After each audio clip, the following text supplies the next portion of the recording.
Welcome back to Feeling Seen, the podcast about the movies and characters that make us feel seen.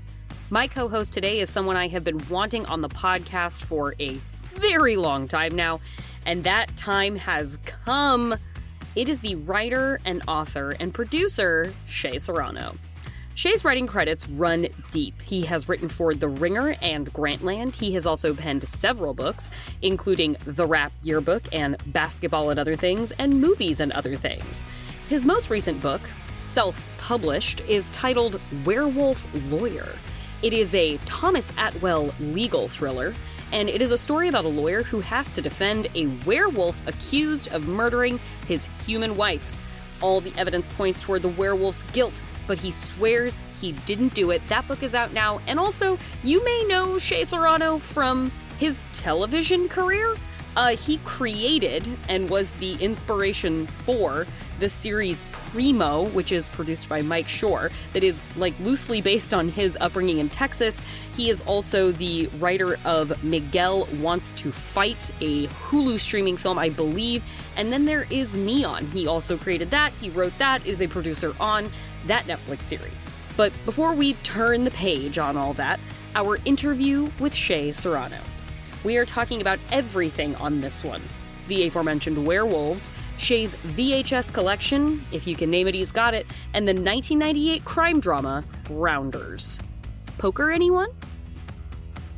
Shea Serrano, there's so much more that could be said about you and the FOH Army, and that crucial contingent of the internet, but what else should the people know about you before we get started? I don't know, that was a lot. There's a lot of stuff to hear it all laid out like that. There's more than...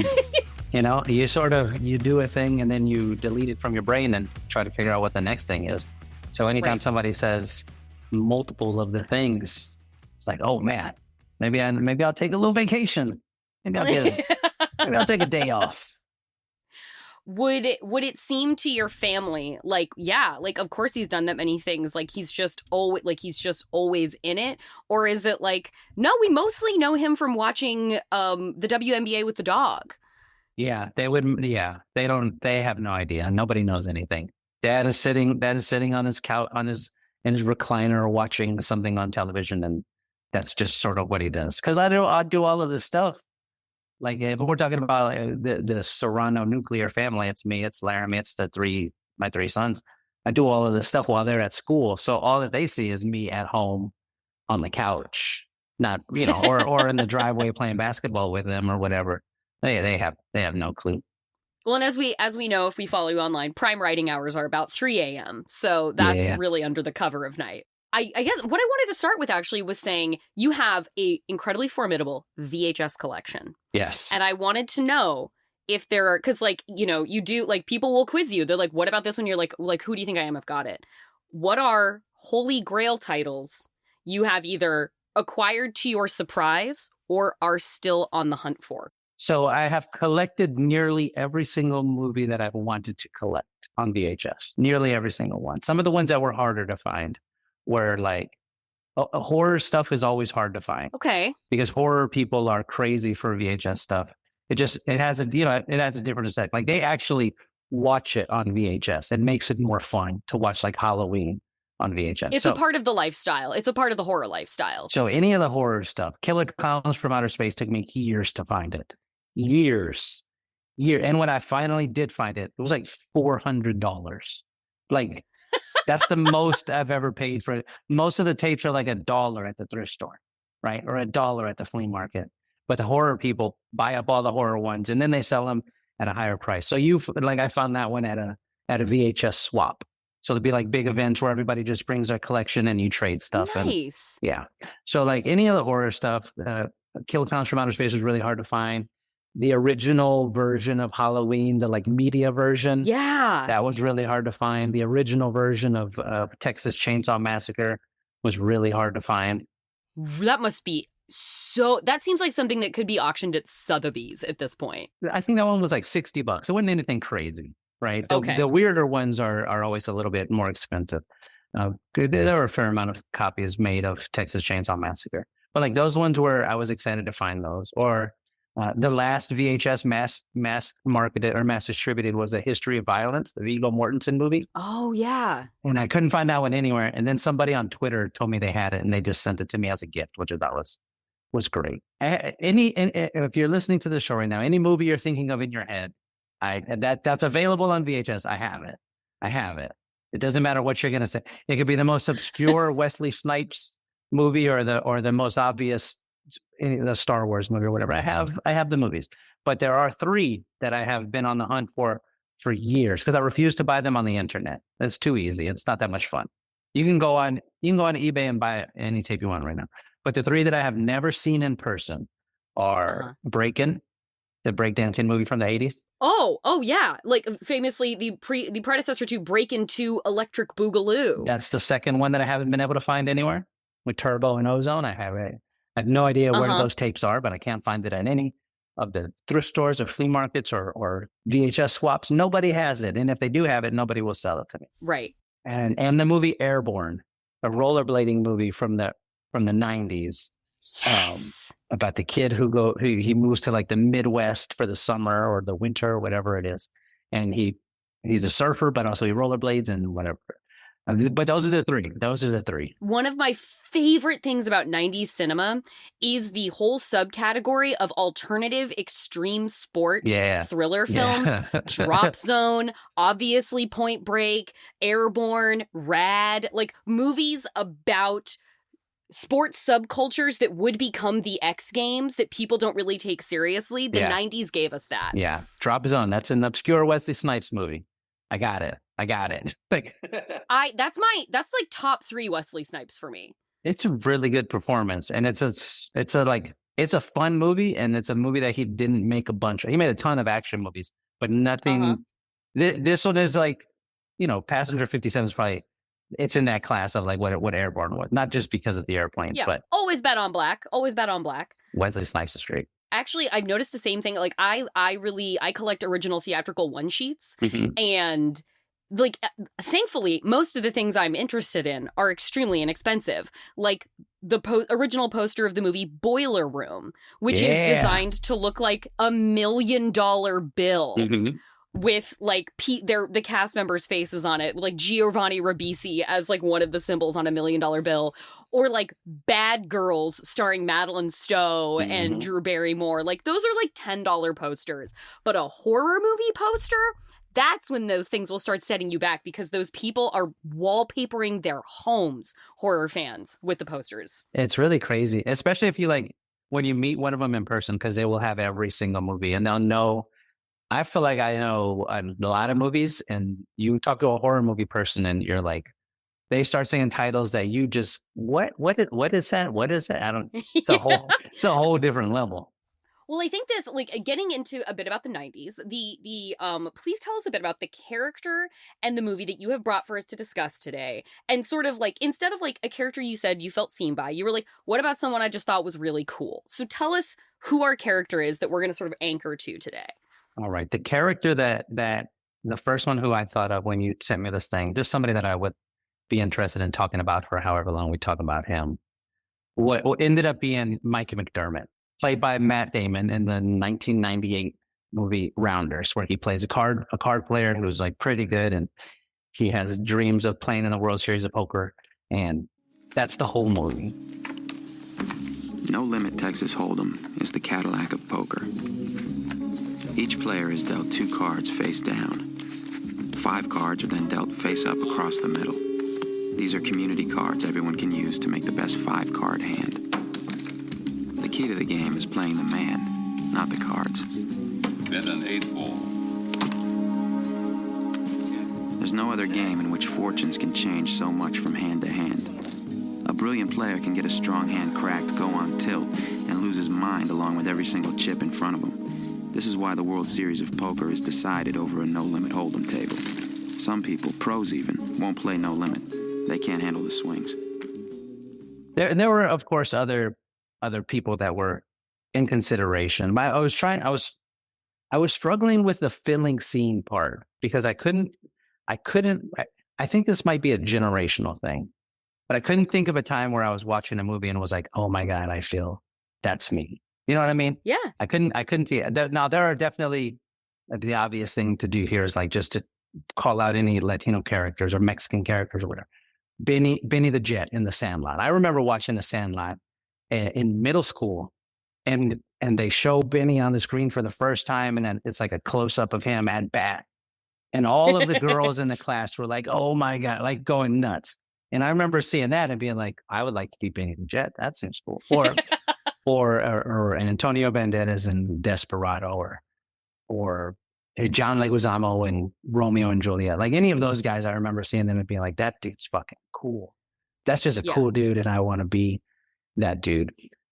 But I think the Mike McDermott character, the reason I picked this one is because there was a period where I didn't see this when it came out in the theater. I didn't see this movie until college. And the only reason I found out about this movie was because I was playing cards with like some friends, right?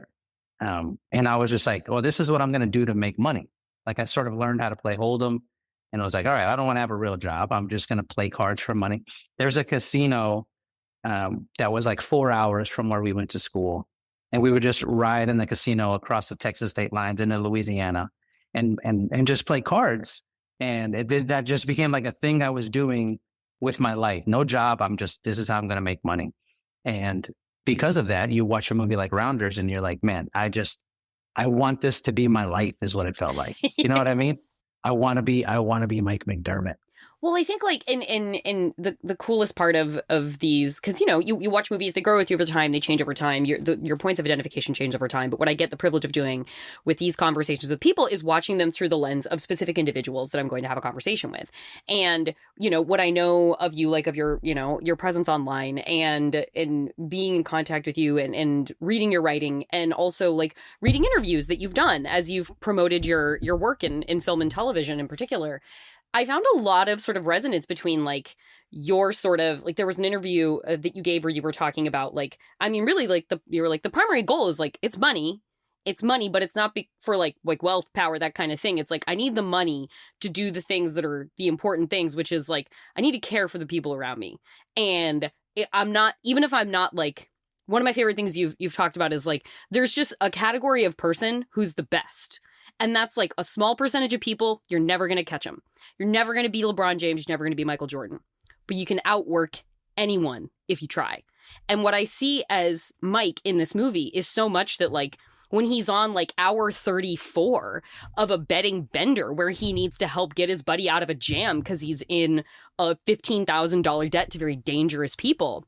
I was watching somebody who has to pursue this avenue for money because the money is what gets him through the doors to the thing he wants to do. But the thing he wants to do is compete and win in this sort of calling of his, which in the case of Rounders is poker. And I was finding a lot of actually synchronicity between that kind of like drive, as you've described it, as sort of your core secret weapon, and that drive in Mike that pushes him past what would seem like the point of reason, but to a point of kind of revelation for himself personally. Yeah.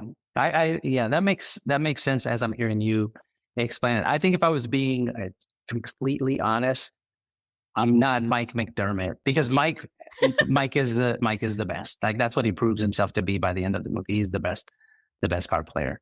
And I think if I had to pick somebody who was like, all right, that's the person I would be in this universe, it would be the John Turturro's Kanish character, who is just like, they sort of make a joke about it at one point of like, he just grinds. Like, you know, he has this great scene with Mike where Mike asks him for money and he's telling him no and explaining why. And Mike is like, man, at least I fucking tried. Like you never had the stones to, you see all the angles, you never had the stones to play one. And he immediately gets offended and he's like, you little punk. This time there is no money. I give you $2,000, what's that buy you? A day? Nah, I give it to you, I'm wasting it. That's fucking great. You did it to yourself. You had to put it all on the line for some Vegas pipe dream. Hey, I took a risk. You see all the angles, you never have the fucking stones to play one. Stones? You little punk. I'm not playing for the thrill of fucking victory here. I owe rent, alimony, child support. I play for money. My kids eat. I got stones enough not to chase cards, actions, or fucking pipe dreams of winning the World Series on ESPN. You want me to call some people? Try and buy you some time, I will. Place to stay or the truck, no problem. But about the money, I got to do this. I got to say no. That's probably who I would be. That would be who I most identify with. But again, watching him, I just want it to be Mike because he has that special thing in him. And yeah, the thing you're saying that I talked about before, like if I look at writers, like I think the best writers on the planet or whatever, but we're talking just in America, the writers that I know, you know, Wesley Morris type level of writers, Gia Tolentino. Oh God, yeah. You know what I mean? Like that level. Hunter Harris, like people who can write in a way that I'll never be able to write. Like that's a different class of character, but that's such a small population of people who are those things. Like there's 10 of those people in the world, in America who are doing that thing, and you're not going to catch those 10. But everybody else, we're all playing with the same basic tools, right? And now it just becomes a matter of, well, who's going to sit here longer and do more work harder? And that part is what I feel. That has definitely been the driver for so much of any of the things I've been able to pull off in my career were almost always because of that. Was that stick-to-itiveness something that was always a sort of guiding light for you, or was that something that you grew in? It feels like something that one gains through perspective, or was that just something that has always been sort of intrinsic? Like, look, I'll outwork though. Like I'll keep at it more than anybody else will. Yeah, that's a thing you definitely learn. I grew up. I watched my dad worked for the city. He drove the bus for the city for 33 years or whatever. My mom worked at a corner store, like a stop and go type, like a bodega or whatever. But in Texas, they don't call them bodegas. They're corner stores. She worked at one of those for 30 something years. I'm just watching them every day get up and go to work and get up and go to work. So that part sort of gets baked into you pretty early on, where you're like, oh, okay, this is what life should look like. You should just be doing some work every single day, no matter what. You don't get to be sick, and you don't get to miss a day, and you don't get to do whatever. But once you get into your career, once you become an adult and you start doing things, hopefully what happens is you're learning from each of those instances, right? Like if I didn't try that hard at work and then no good stuff happened, and then I tried hard at work and then good stuff happened, I'll just do more of that is how it is usually how it goes.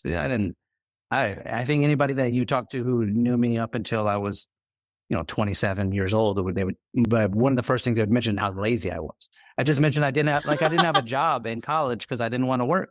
And I was like, oh, I'll figure out I'm going to play cards and make money.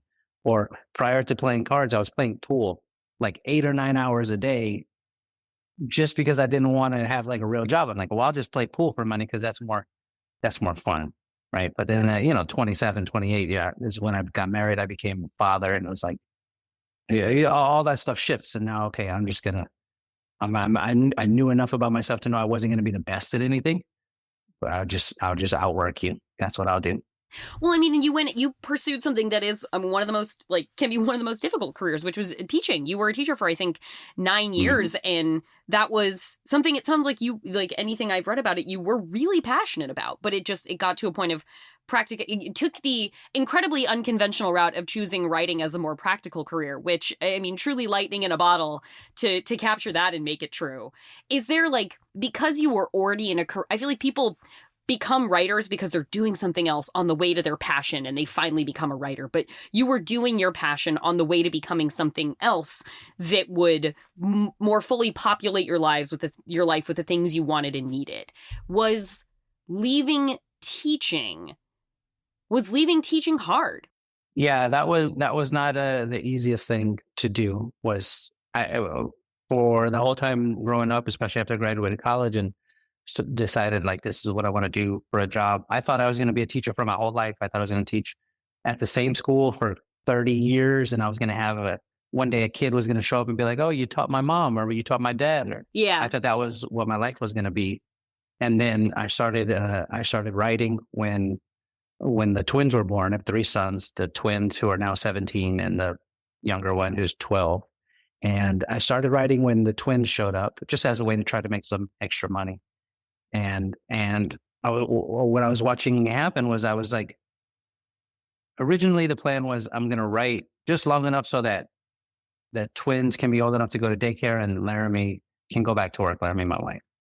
And when it was time for the twins to go to daycare, and we looked into it, it was like $2,000 a month for the kids to go to daycare, and that's how much you make as a teacher, which is what her job was also. And I was like, shit, I can't even afford for my wife to go back to work. Like, this is Jesus. Like, this is crazy. You know what I mean? Mm-hmm. And so I was trying to like make money that way, make money writing. And I said, all right, my plan here is, my goal is by the end of year one, I need to be making $1,000 a month, every month, freelancing. And if I can do that, we can pay all of our bills. My $2,000 I'm making as a teacher plus $1,000 I'm making as a freelance writer. That equals enough that we have $2,992 in bills. That'll cover everything, right? And so I was like, all right, I'm going to do that. And if after 1 year I can't make $1,000 every month, then I'll find something else that will pay me. Will pay me that. And so at the end of year one, I was like doing it $1,000 pretty regularly. I said, okay, cool. Year two, I'm going to try to make $2,000 a month every month. And if I can't do that, then I'll find something else where I can, make that money. And then after year two, I was at $2,000 a month, not every month, but close enough regularly that I was like, okay, can I do $3,000 a month? And I just kept doing that. And I was watching the money that I was making as a writer go up and up and up, and the money that I was making as a teacher stay right there. And then I was like, well, I'm only doing this part-time when I'm not teaching and when I'm not coaching. What happens if I get rid of the teaching? And now I have an extra 60 hours a week to chase this thing, right? This was like not a thought that I had on my own. This was a thought that was brought to me by at the time, one of my editors, a guy named Chris Ryan and Bill Simmons. Bill Simmons is a founder of Grant. And so I had been freelancing for a bit. They signed me up to do a part-time contract where I was only writing for them. And I did that for 1 year, but I was still teaching. And at the end of that 1 year, they called me. I'll never forget that conversation. I was on my way home from work, and they were like, hey, we want to talk to you about something. They called. And that's how Chris and Bill framed it. They're like, we look what you're doing with just part-time. What would this look like if you dedicated all of your time to it? Like, give us 1 year and let's see what happens.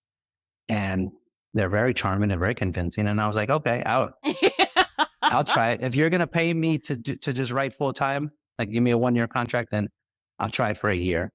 And so I left teaching in July of 2015. And then in October of 2015, the Grantland got shut down and we all got fired.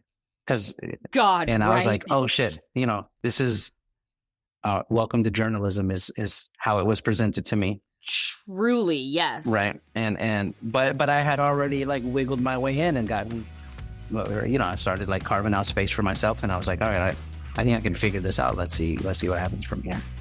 It's time for a break. We will be right back to round out our interview with Shea Serrano. Then at the end, I will have one quick thing before I go about a movie that mesmerized me recently. Came out last year. I'm talking about The Apprentice.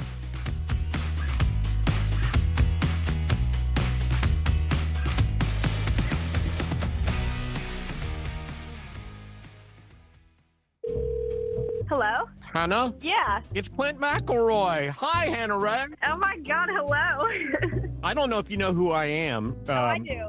I love The Adventure Zone. It is probably my favorite D&D podcast. You've been a faithful member of Maximum Fun since March of 2019, and this is them rewarding you as our Maximum Fun Member of the Month. It's awesome. I love it. So what made you decide to become a member of Max Fun? It was so long ago. I'm not sure what the exact moment where I decided was. I think I've kept it up intentionally because a lot of those different podcasts have been there for me when I felt really alone and sad and just needed something to laugh at. Oh, well, that's Hannah. Thank you so much. Thanks for being a member. Thanks for being a Taz fan. Thanks for all the nice things you had to say about me specifically. And I guess my kids, I get indirectly. If you're a Max Fun member, you can become the next Max Fun member of the month. Support us at MaximumFun.org/join. Jackie Cation, hi, and welcome to the MaximumFun.org podcast, The Jackie and Laurie Show, where we talk about stand-up comedy and how much we love it and how much it enrages us. We have a lot of experience and a lot of stories and a lot of time on our hands. So check us out. It's 1 hour a week, and we drop it every Wednesday on MaximumFun.org.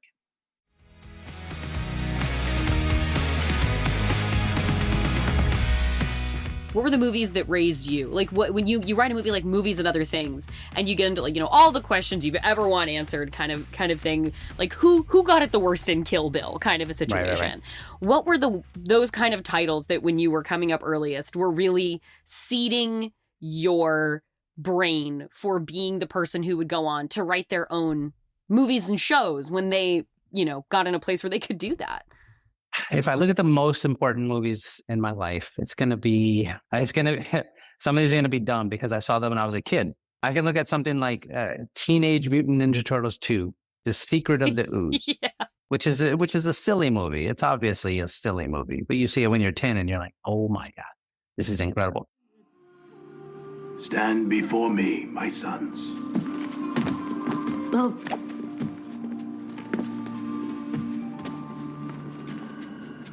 for 15 years, you have been confined below. Now, the outside world beckons your teenage minds. Yeah. But they could never understand. Their world can never be ours. Well, not even pizza? Pizza's okay. Man, give a guy a heart attack. The movie ends with the Ninja Turtles in a big fight, and they bust through the walls of a nightclub, and Vanilla Ice is on stage. Vanilla Ice. Yeah, a huge moment for me as a child. As a child, I'm like, oh my God, it's the Ninja Turtles and it's Vanilla Ice, who him and MC Hammer were the first two like mainstream commercial rappers. They were the biggest things on the planet. So I'm looking at the Ninja Turtles, who I love, and I'm looking at Vanilla Ice, and my brain just was so overwhelmed with the fact that these things were overlapping, right? That became something that is any other work that I do that's always in there some sort of way. It's like overlap that happens because in the movie, I don't know if you remember, but what happens is the turtles come busting through the wall. And then that's when they're fighting Bebop and Rocksteady, isn't it? Yeah, it starts with the clan, and then they're all going. Hey, you big round ugly dude, I'm right over here. Come on, try to get me. Come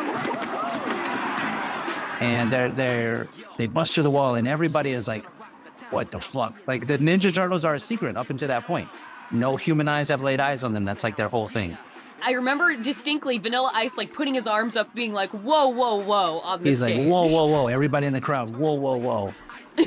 And then they start fighting, and Vanilla Ice just starts rapping. He just makes up a song on the spot that "Go Ninja, Go Ninja, Go."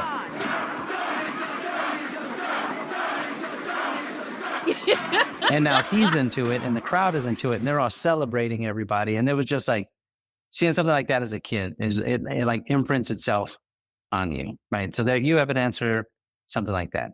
You can also do like White Men Can't Jump, which I remember watching that and being like, well, that's the kind of person I want to be right there. Woody Harrelson and Wesley Snipes just talking shit and playing basketball and being the two coolest guys in the world. Yeah, I like that sticks in your head. Billy, shut up, man. Billy, shut up. Billy, listen to me. What? White men can't jump.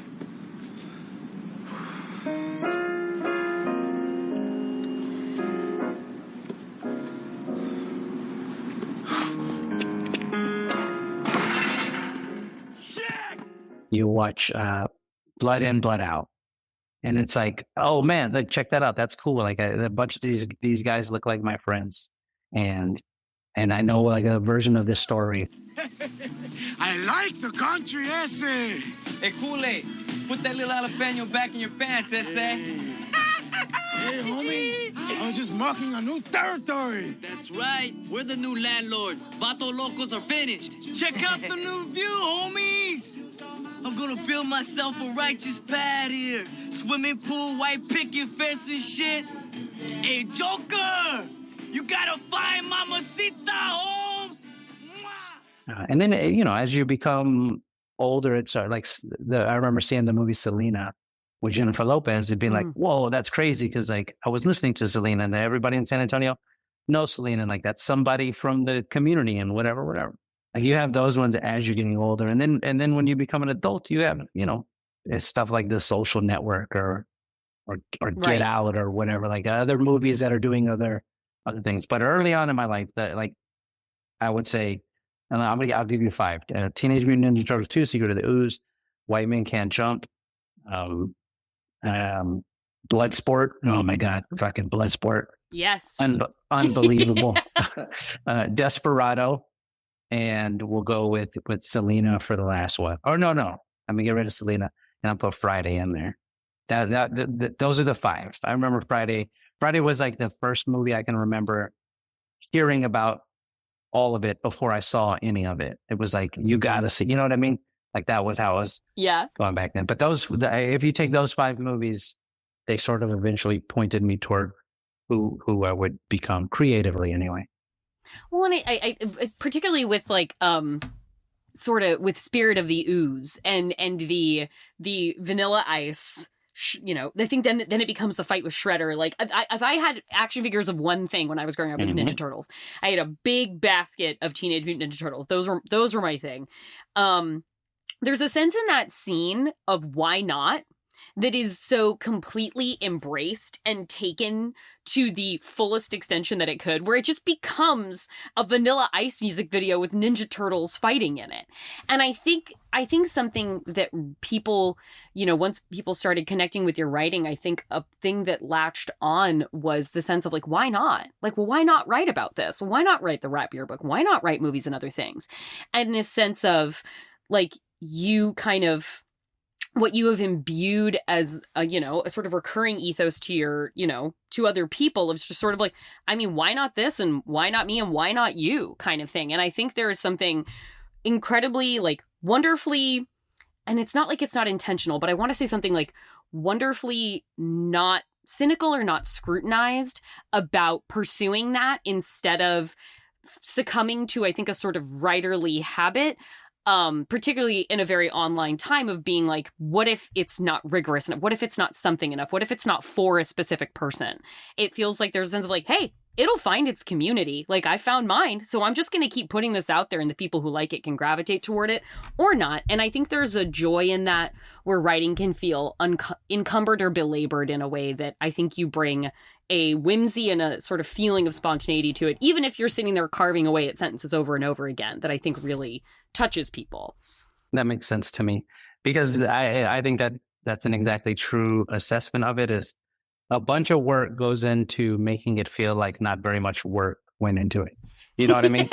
Like yes. Like if I write something, it takes me a long time to write something, which is why like I put out like 2 things a year at the most. You know what I mean? Because I'm taking my time with it. I want it to feel a certain way and sound a certain way. And so when I'm working on a thing and I want it to feel like that, like there are a bunch of steps that go into it. But always what I'm trying to do is I'm trying to just take like whatever the idea is, the dumbest possible idea or whatever. And I'm just trying to treat it as seriously as I can and with, as much respect and with as much rigor as I can. If we look at I mentioned Werewolf Lawyer, which is just like, it's a novella about a guy who's a lawyer for werewolves, right? And so it's very much in the like, you just mentioned Vanilla Ice. Like Vanilla Ice immediately was like, oh, Ninja Turtles exist in the world.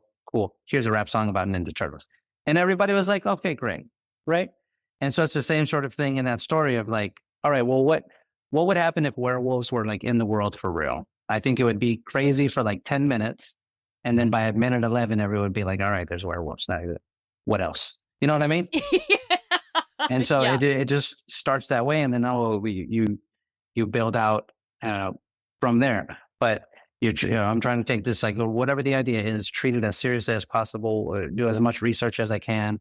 And I'm in whatever it is that I'm working on. And then, put it out there. And I think if you write things for other people, that's where it starts to sort of fall apart. Where that's where it starts to feel like, well, why did you do this? What is the point of this thing? Any of the stuff that I write and put out, it's always like I'm trying to entertain myself only. I just assume nobody else will ever read it. And then if somebody else likes it, cool, that's great. But I'm going to just sort of do what I want to do, how I want to do it, especially now at this point in my career, and see what happens. At this point in your career, what, in terms of Mike and Riley, because he has these conversations with the judge again that he has a good, this strong kinship with, who the judge tells him this long story of how he was meant to be a rabbi. His whole family had been, like every man in his family had been a rabbi. And when he knew that was not his calling, he was sent away by his parents, and his father never spoke to him. He became a lawyer, and he found his passion was in the law and in that career. And that's when Mike kind of has this tipping point, I think, in his mind, where he knows that, like, I've been trying to become a lawyer. I'm in law school. Like, you and I both know we're not a lawyer, he says to the judge at one point, when he's like, so you're leaving it behind, because he's going to go to Vegas. If you had to do it all over again, would you make the same choices? What choice? The last thing I took away from the yeshiva is this. We can't run from who we are. Our destiny chooses us.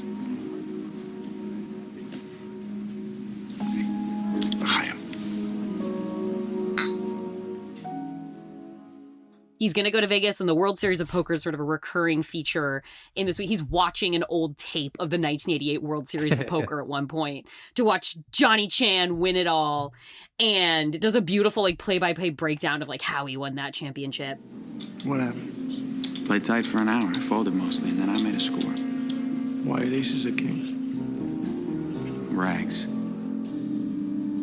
I had nothing. But he raised, and I just decided, I don't care about the money. I'm just going to outplay the guy.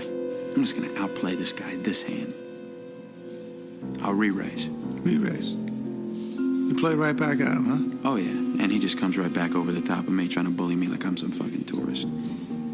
I hesitate for like 2 seconds. I'll re-raise. And he makes a move toward his checks, and he looks at me. And then he looks at his cards, and he looks at me again. And he mucked it. I took it down. Did you have it? I'm sorry, John. I don't remember. I got up and I walked to the cashier. I sat with the best in the world. And I won. Put a fucking move on Chan, you son of a bitch. What would you have said your Vegas was when you realized you were you had a foothold in writing and a creative life? And what is your Vegas now that you have solidly been in it and extended into so many categories of writing and creativity?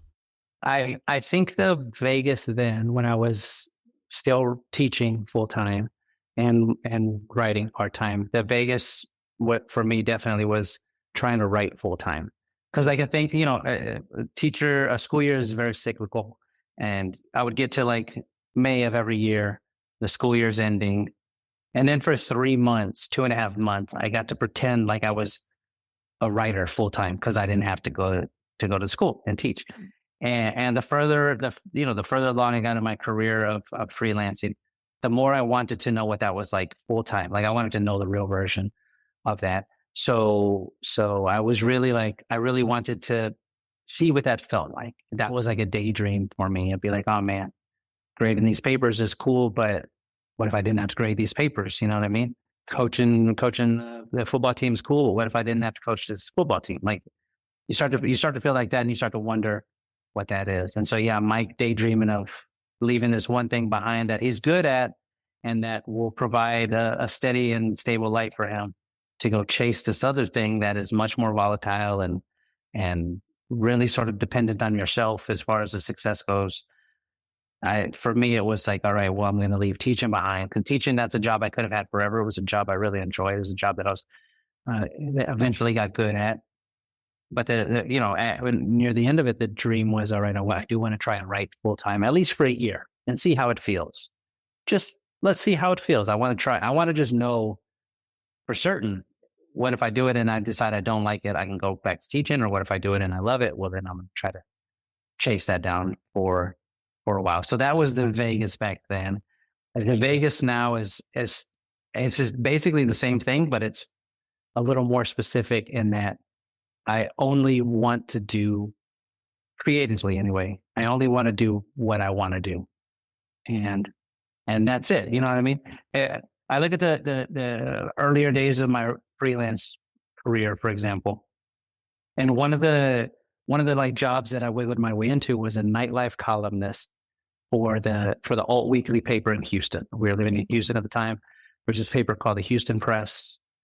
It's like their version of the LA Weekly or the Village Voice. And they had a nightlife column that they were looking to have somebody take over because the person who was doing it then was moving on. And all that I was trying to do back then was just make money writing. I'll write about anything you want me to write about. It doesn't matter. Whatever you want, I'll do it. And so I saw this opening for this nightlife columnist, and they're going to pay me $190 a week to go to a club and talk to the people there and take some pictures and write about whatever interesting angle I can find. And I was like, yeah, that's perfect. That sounds exactly what I would like to do. Knowing I was not like a nightclub guy. I don't smoke. I don't drink alcohol. I've never been drunk in my whole life. Like that was not a thing that, that was not an experience I was like super into, but I did it for like 3 years, almost 4 years. Oh my God. That's a long time. Yeah. Just because like I started doing it and I got good at it and it opened like the door for me to pitch to editors other things. Oh, you need a baseball article? Yeah, I love baseball. I'll write about baseball. I don't know anything about baseball, but so I was just like trying to collect any assignments I could.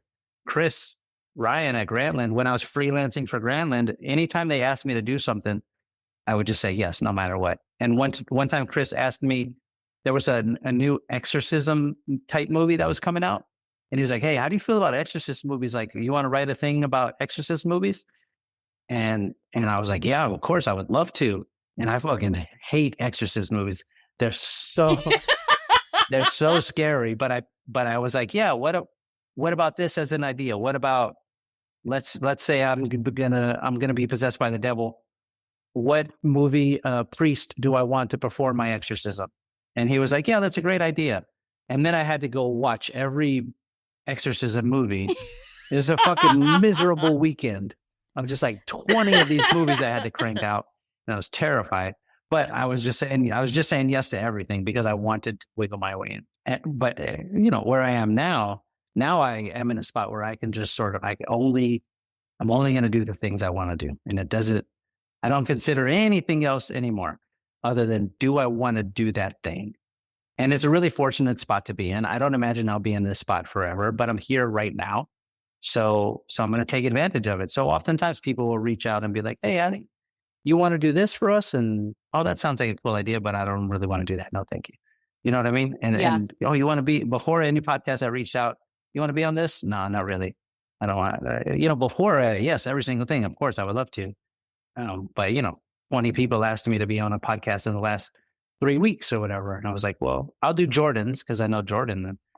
I was going to say, thank you for being here. You know what I mean? I'm just going to do the stuff that I want to do. That's my version of Vegas now. That's my dream now. Just, I only want to do the stuff I want to do. And I'm going to try to hold on to that for as long as I can.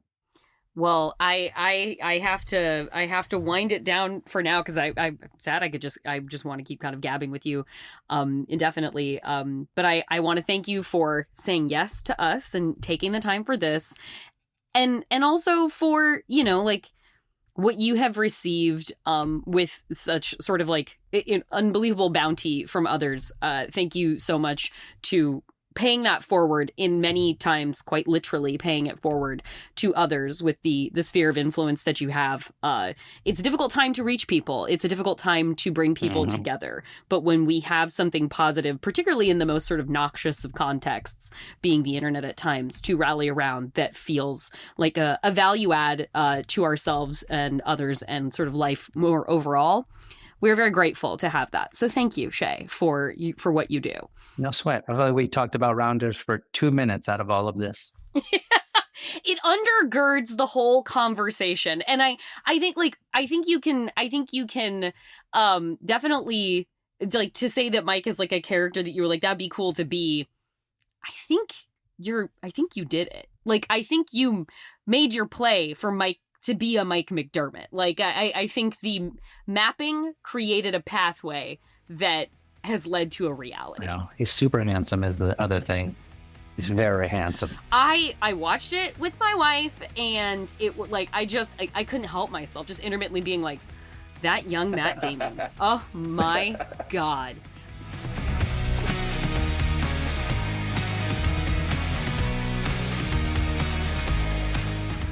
Thank you again to Shea Serrano for a great and, on my end, long time coming interview. Thanks for saying yes. His new book, Werewolf Lawyer, is out now. You can find the Thomas Atwell legal thriller in written and audiobook form at werewolflawyer.com. Shout out to Halfway Books, Shea's very own imprint. And now, that one quick thing before I go. So you guys remember when there were the variety actors on actors that was happening recently? And it was alleged, it was reported that no one would agree, which I'm going to say no one's publicists and like media team would agree to talk to Sebastian Stan about his performance in The Apprentice because he played Donald Trump.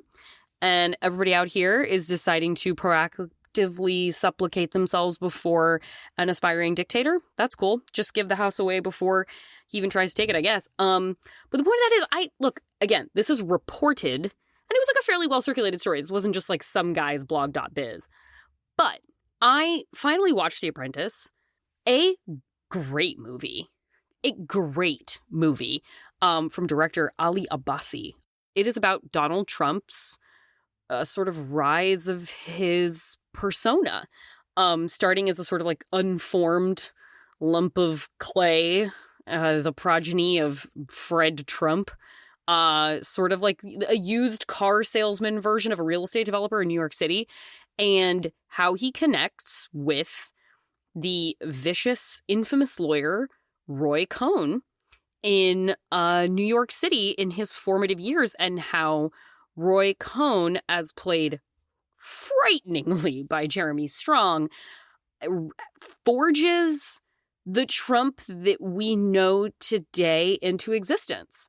A fascinating framing through which to consider this formative individual's story.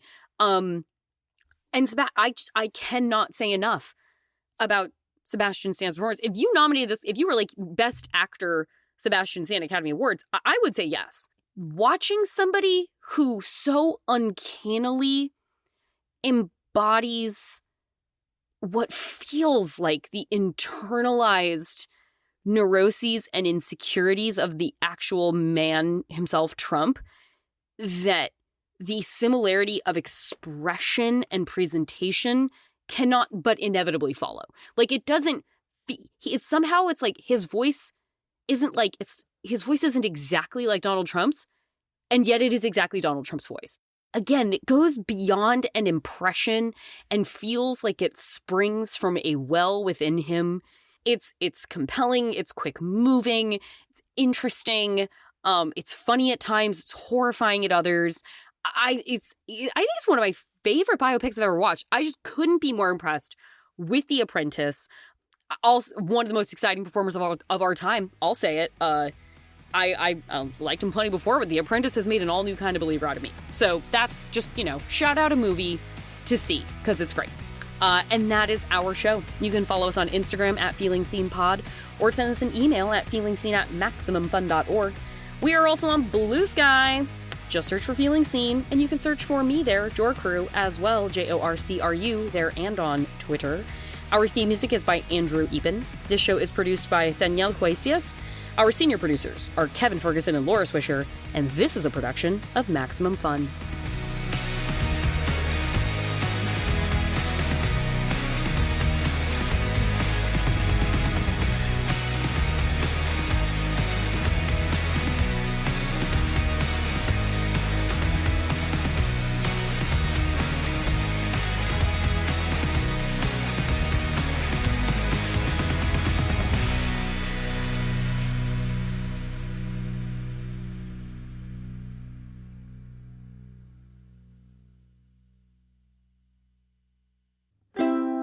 Maximum Fun, a worker-owned network of artist-owned shows. Supported directly by you.